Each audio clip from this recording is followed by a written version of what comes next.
Ka nisur hetimi për votat në të gjitha komunat në ndyshim për manipulim të rezultatit të zgjedhor. Të gjitha prokurorit në vend kanë autorizuar policinë e Kosovës që të nisë grumbullimi i informacioneve për personat përgjegjës. Në Prizren u ndaluan 109 persona, ndërsa gjykata shqiptoi 1 muaj para burgim ndaj 23 prej tyre. Ata dyshohen për falsifikim të rezultatit të zgjedhor, presion dhe kanosje, si dhe për dhënje e marrje të rishvetit. Autoritetet thanë se të ndaluarit janë kryesisht komisioner dhe në mesin e tyre ka edhe familjar të kandidatëve për deputet. Hetimet të ngjashme po kryen edhe në komuna të tjera, përfshi Ferizaj, Malishev dhe Drenas.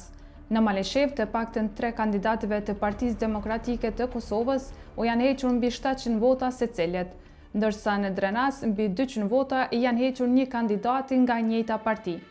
Nga fillimi i procesit me 13 janar e deri më tani janë rinumëruar mbi 80% e votave në të gjitha komunat.